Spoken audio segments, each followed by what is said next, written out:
Hello નમસ્કાર વિદ્યાર્થી મિત્રો, આજે આપણે વિજ્ઞાનમાં ધોરણ 7નું 7મું ચેપ્ટર ભણવાના છીએ, જેનું નામ છે હવામાન, આબોહવા અને આબોહવાની સાથે પ્રાણીઓનું અનુકૂલન.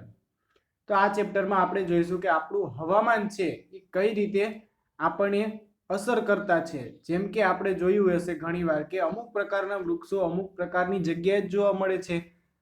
જેમ કે આપણે બોરડી છે તો એ બધા બોરડી જેવું છે, બાવળ છે, આ બધી વસ્તુ રણ વિસ્તારમાં વધારે જોવા મળે છે.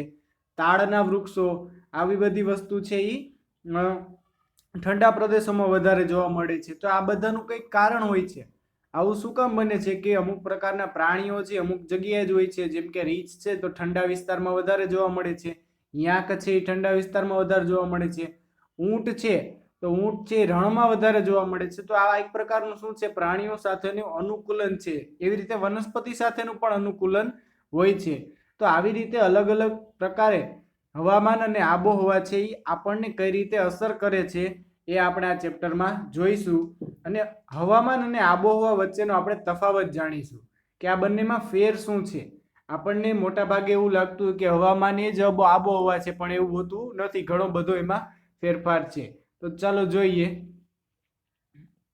વાંચીએ આપણે. શું તમને યાદ છે કે જ્યારે તમે હિલ સ્ટેશન પર ફરવા જવાની તૈયારી કરી રહ્યા હતા ત્યારે તમને કયો સામાન સાથે લઈ જવાનું કહ્યું હતું? જ્યારે આકાશમાં વાદળો હોય છે ત્યારે તમારા માતા પિતા તમને છત્રી સાથે લઈ જવાનું કહે છે. તમારા પરિવારના પ્રસંગનું આયોજન કરતી વખતે તમારા ઘરના વડીલો દ્વારા હવામાનની ચર્ચા થતી સાંભળી છે ને? તમે રમત શરૂ થતી પહેલા નિષ્ણાંતોને હવામાનની ચર્ચા કરતા અવશ્ય સાંભળ્યા હશે. આવું શા માટે? તે માટે તમને ક્યારે પણ નવાઈ લાગી છે ખરી? કોઈ પણ રમત પર હવામાનનો ખૂબ જ પ્રભાવ પડતો હોય છે. આપણા જીવન પર તેની ગહન અસર પડે છે. આપણી ઘણી રોજિંદી પ્રવૃત્તિઓ તે દિવસના હવામાનની આગાહી મુજબ યોજાય છે. ટેલિવિઝન, રેડિયો અને ન્યૂઝપેપરમાં હવામાનના દૈનિક સમાચાર આપવામાં આવે છે. પરંતુ શું તમે જાણો છો કે વાસ્તવમાં હવામાન શું છે? આ પ્રકરણમાં આપણે હવામાન તથા આબોહવા વિશે અભ્યાસ કરીશું. વળી આપણે એ પણ જોઈશું કે જુદા જુદા પ્રાણીઓની જીવનશૈલી તેના રહેઠાણની આબોહવા સાથે કેવી રીતે અનુકૂલન સાધે છે. 7.1 છે હવામાન. હવામાન એટલે કે ઇંગ્લિશમાં વેધર. વાંચીએ આગળ. આકૃતિ 7.1માં ન્યૂઝપેપરમાં આવતા હવામાન સમાચારનો નમૂનો આપેલો છે. દૈનિક હવામાન સમાચારમાં છેલ્લા 24 કલાકમાં થયેલા વરસાદ, તાપમાન તેમજ ભેજ વિશેની માહિતી આપણને મળે છે. વળી તેમાં આજના દિવસની હવામાનની આગાહી પણ કરવામાં આવે છે.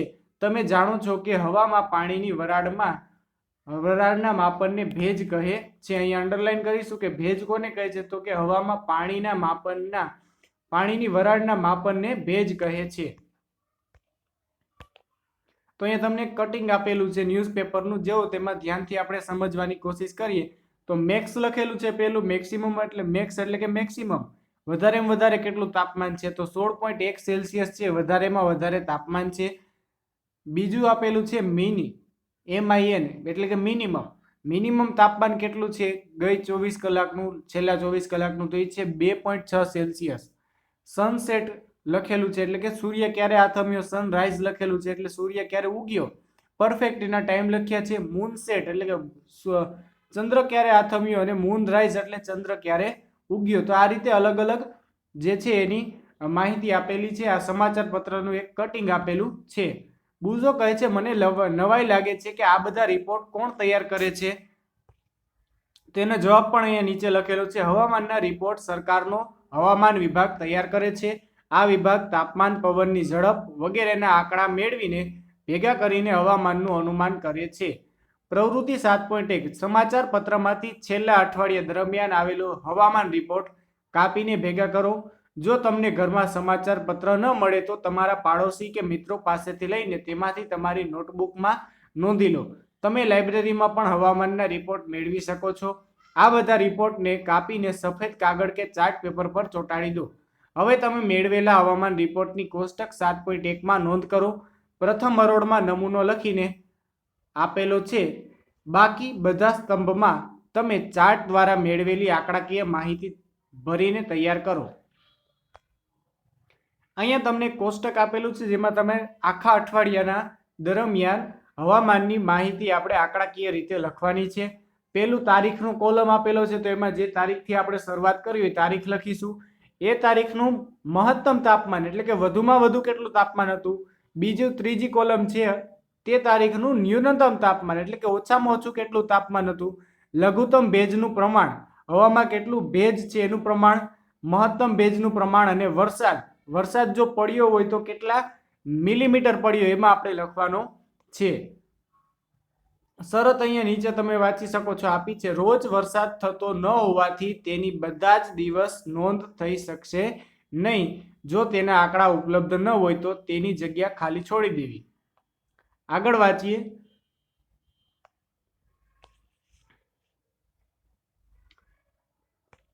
શું અઠવાડિયાના 7 દિવસ મહત્તમ તથા લઘુત્તમ તાપમાન, ભેજનું પ્રમાણ તથા વરસાદ સમાન છે ખરા? કેટલાક દિવસો દરમિયાન નોંધાતું મહત્તમ અને ન્યૂનતમ તાપમાન સરખું હોઈ શકે છે. જો કે બધા જ પ્રાચલો કોઈ પણ 2 દિવસ માટે સરખા હોતા નથી. અઠવાડિયા દરમિયાન તેમાં નોંધપાત્ર ફેરફાર હોઈ શકે છે. તાપમાન, ભેજનું પ્રમાણ, વરસાદ, પવનની ઝડપ વગેરેના સંદર્ભમાં કોઈ સ્થળના વાતાવરણની રોજબરોજ પરિસ્થિતિને તે સ્થળનું હવામાન કહે છે. તો અહીંયા ખાસ આપણે એક વસ્તુ સમજી લેશું. તમને જે વ્યાખ્યા આપેલી છે એ તમે જુઓ. ફરીથી આપણે વાંચીએ. તાપમાન, ભેજનું પ્રમાણ, વરસાદ, પવનની ઝડપ વગેરેના સંદર્ભમાં કોઈ સ્થળના વાતાવરણની રોજબરોજની પરિસ્થિતિને તે સ્થળનું હવામાન કહે છે. તો કેટલી વસ્તુ ખાસ તો પહેલા યાદ રાખશું. તાપમાન, ભેજનું પ્રમાણ, વરસાદ અને પવનની ઝડપ, આ 4 વસ્તુ. આ 4 વસ્તુમાં રોજબરોજના જે પરિસ્થિતિ છે, રોજબરોજના જે ફેરફાર છે એ જાણવા માટેનું જે એની રીત છે એને શું કહેવાય છે? હવામાન. એ 4 મૂળભૂત તત્વો છે. આ તત્વો જેનો સમાવેશ થાય છે એને શું કહેવાય છે? એનું હવામાન. આગળ આપણે જ્યારે આબોહવાનો વ્યાખ્યા જોઈશું ત્યારે આપણને ખબર પડશે કે બંનેમાં શું ડિફરન્સ છે. આગળ વાંચીએ. તાપમાન, ભેજનું પ્રમાણ અને બીજા પરિબળોને હવામાનના મૂળ તત્વો કહે છે. કોઈ પણ સ્થળનું હવામાન રોજબરોજ તેમજ દર અઠવાડિયે બદલાતું રહે છે. તેથી જ આપણે એવું સામાન્ય રીતે કહીએ છીએ કે આજે હવામાન ઘણું ભેજવાળું છે અથવા ગયા અઠવાડિયે હવામાન ઘણું જ ગરમ હતું.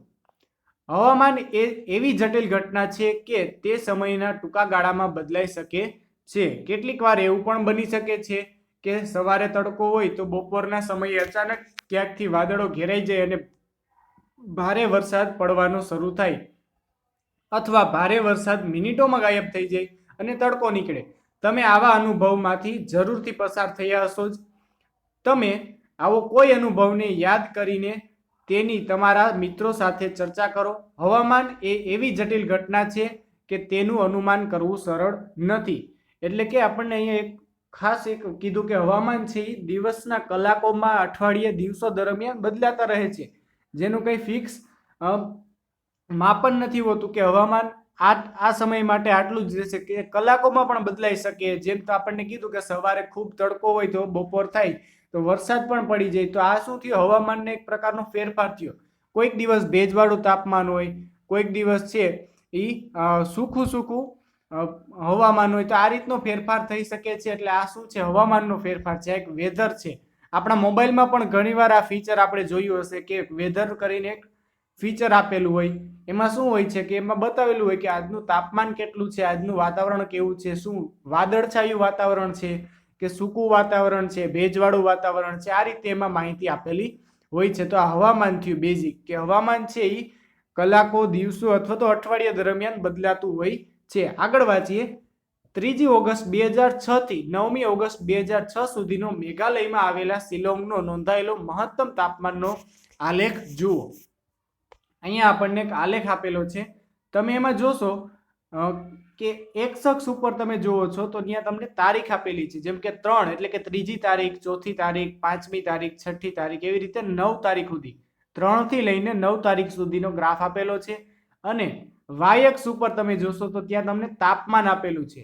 એટલે કે સેલ્સિયસમાં તાપમાન છે કે 3 તારીખે કેટલું તાપમાન હતું, તો એની સામે તમે જોશો તો 26ની લાઈનમાં તમને દેખાય છે ડોટ કરેલો એટલે કે 3 તારીખનું તાપમાન હતું એ 26 સેલ્સિયસ હતું. 4 તારીખનું જોશો તો 4 નું તમને દેખાય છે 23. 23 ની ઉપર કેટલા આંકા તમે જોઈ શકો છો? 1 2 એટલે કે 23.4 કે 5 આસપાસ નું તાપમાન છે. કઈ તારીખનું? તો કે 4 તારીખનું. એવી રીતે 5 થી લઈને 9 તારીખનું પણ તાપમાન આપેલું છે. તમે જાતે એની નોંધ કરો કે આ રીતે કઈ રીતે આલેખ બતાવેલો છે. બાજુમાં તમને કોષ્ટક પણ આપેલું છે કે 3 તારીખે કેટલું તાપમાન હતું? તો 26 સેલ્સિયસ, 4 તારીખે 23.5 સેલ્સિયસ, 5 તારીખે 25 સેલ્સિયસ, આવી રીતે 9 તારીખ સુધીનું આપેલું છે. આગળ વાંચીએ. હવામાનના રિપોર્ટથી સ્પષ્ટ છે કે રોજે રોજ મહત્તમ અને ન્યૂનતમ તાપમાનની નોંધ કરવામાં આવેલી છે. તમે જાણો છો કે આ તાપમાન કેવી રીતે નોંધવામાં આવે છે? પ્રકરણ 4 માં તમે શીખી ગયા કે આ માટે ખાસ પ્રકારના થર્મોમીટર વાપરવામાં આવે છે, જેને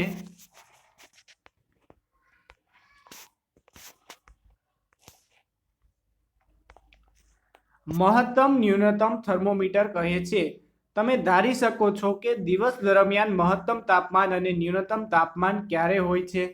અહીંયા આપણને ખાસ પ્રશ્ન પૂછ્યો, કોઈકને લાઈટ થઈ હોય તો એમ પૂછે છે કે આખા દિવસ દરમિયાન મહત્તમ તાપમાન ક્યારે હોય છે અને ન્યૂનતમ તાપમાન ક્યારે હોય છે? એનો અહીંયા સવાલ કરે છે. તો આપણે સમજવાની કોશિશ કરીએ કે આપણને સામાન્ય એવો અનુભવ હોય કે બપોરે આપણને બહુ તડકો લાગે. બપોરે 12 વાગે તડકો ખૂબ હોય છે, એટલે કે એનો મતલબ એમ થયો કે તાપમાન પણ ખૂબ જ હોય છે. જેમ આપણે સવારે જોઈએ તો સવારે જે સૂર્ય ઉગતો હોય તો ધીમે ધીમે તાપમાન વધતું જતું હોય. બપોર સુધી તાપમાન મેક્સિમમ થઈ જાય, બપોરના 12 વાગ્યા સુધીમાં. અને 12 વાગ્યા પછી તાપમાન ધીમે ધીમે ઓછું થવા માંડે. તો એનો મતલબ શું થાય છે કે એ તાપમાન ઘટવા લાગ્યું છે. તો આ રીતે આપણે સમજી શકીએ કે મહત્તમ તાપમાન કેવી રીતે કયા સમયગાળામાં હોય છે. એવી રીતે ન્યૂનતમ તાપમાન જોઈએ તો ન્યૂનતમ તાપમાન રાતના સમયે હોય છે, રાતના મધરાત્રિએ. આગળ વાંચીએ. સામાન્ય રીતે દિવસનું મહત્તમ તાપમાન બપોરના સમયે, જ્યારે ન્યૂનતમ તાપમાન વહેલી સવારે હોય છે. હવે તમે સમજી શકો છો કે ઉનાળામાં બપોરના સમયે શા માટે આપણને અકળામણ થાય છે અને વહેલી સવારે આપણને સારું લાગે છે. સર્વોદય અને સૂર્યાસ્તના સમયે વિશે શું કહી શકાય? તમે જાણો છો કે શિયાળામાં વહેલું અંધારું થાય છે અને તમને રમવા માટે વધુ સમય મળતો નથી. શું શિયાળામાં ઉનાળાની સાપેક્ષે દિવસ ટૂંકો હોય છે? પ્રકરણના અંતે આવેલા પ્રોજેક્ટ પરથી તે શોધવા પ્રયત્ન કરજો. અહીંયા આપણે જાણીશું. આપણને સામાન્ય અનુભવ એવો પણ હોય છે, આપણને ઘણીવાર કહેતા હોય છે કે આપણે મોટા પાસેથી સાંભળ્યું હોય કે ઉનાળામાં દિવસ લાંબો હોય ને રાત કેવી હોય? ટૂંકી હોય. જ્યારે શિયાળામાં દિવસ ટૂંકો અને રાત લાંબી હોય છે. એક આપણે આ વાદળ વાંચી લઈએ, બુઝો અને પહેલી વાળું. બુઝો કહે છે, મને નવાઈ લાગે છે કે હવામાન શા માટે ઝડપથી બદલાતું રહે છે. એનો જવાબ પહેલી પણ આપણને એક પ્રશ્ન પૂછવા ટ્રાય કરે છે કે હવામાનનો પ્રાથમિક સ્ત્રોત કયો છે. એટલે અહીંયા બે પ્રશ્ન પૂછ્યા છે કે હવામાન શું કામ ઝડપથી બદલાતું રહે છે અને એનો પ્રાથમિક સ્ત્રોત શું છે, એનું કારણ શું છે બદલાવાનું. તો અહીંયા આપણે એ પણ વાંચ્યું કે સૂર્યના કારણે, તાપમાનના કારણે શું કામ થાય છે કે હવામાનનું બદલાવું? કેમ કે જેમ જેમ ગરમી વધતી જાય એ રીતના તાપમાન પણ એનામાં ફેરફાર આવતો જાય. જેમ કે વધારે ગરમી હોય તો હવા કેવી થઈ જાય? પાતળી થઈ જાય એકદમ. હવા પાતળી થાય એટલે હવા ઝડપથી ભાગે, એની ગતિ છે એ વધી જાય છે. અને જો રાતનો સમય હોય તો તાપમાન ઓછું હોય એટલે કે હવા ભારે થઈ જાય અને વધારે ગતિ કરતી નથી. તો આવી રીતના તાપમાનની અસર છે એ હવામાન ઉપર રહે છે. 7.2 ટોપિક આબોહવા. આબોહવા હવે આપણે ખાસ જાણીશું કે તદ્દન અલગ ટોપિક છે હવામાન કરતા. બંને અલગ વસ્તુ છે. વાંચીએ. હવામાન શાસ્ત્રીઓ રોજે રોજ હવામાનની નોંધ કરે છે. કેટલાક દાયકાઓનો હવામાનનો રેકોર્ડ જાળવેલ હોય છે. આ પરથી જે તે સ્થળના હવામાનનું માળખું નક્કી કરવામાં મદદ મળે છે. લગભગ 25 વર્ષ જેવા લાંબા ગાળાના હવામાનના માળખાને તે સ્થળની આબોહવા કહે છે. જો કોઈ સ્થળ માટે મોટા ભાગના સમયે તાપમાન વધારે મળે તો આપણે કહી શકીએ છીએ કે તે સ્થળની આબોહવા ગરમ છે. હવે જો આ સ્થળે મોટા ભાગના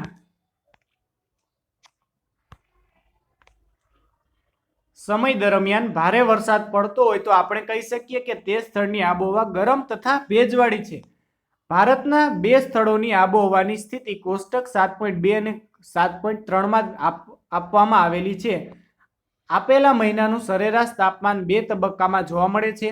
પ્રથમ તો આપણને મહિના દરમિયાન નોંધાયેલ તાપમાનનું સરેરાશ તાપમાન જોવા મળે છે. બીજું, ઘણા વર્ષો દરમિયાન તાપમાનની સરેરાશ ગણતરી કરીએ છીએ જે સરેરાશ તાપમાન દર્શાવે છે.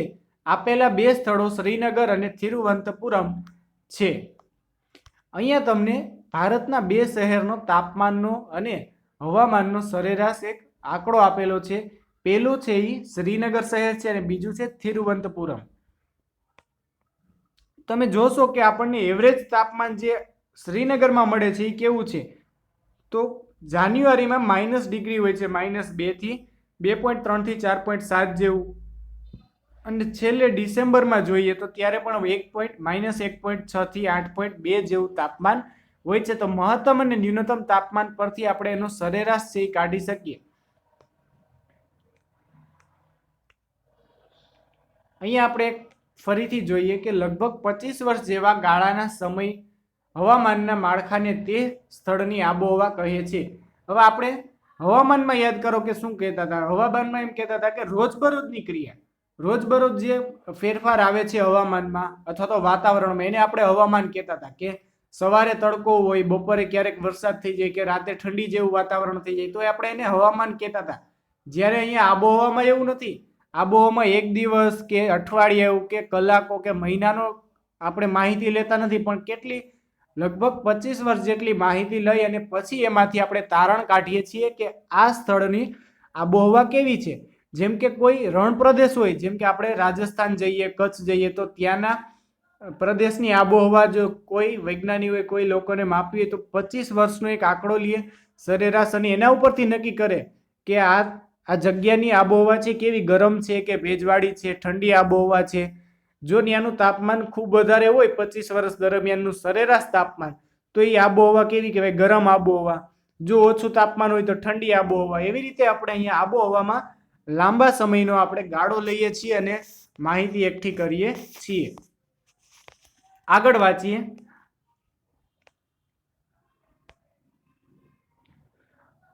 કોષ્ટક 7.2 અને 7.3 ને જોતા આપણને જમ્મુ કાશ્મીર તથા કેરલાના આબોહવાનું ફેરફાર સરળતાથી જોવા મળે છે.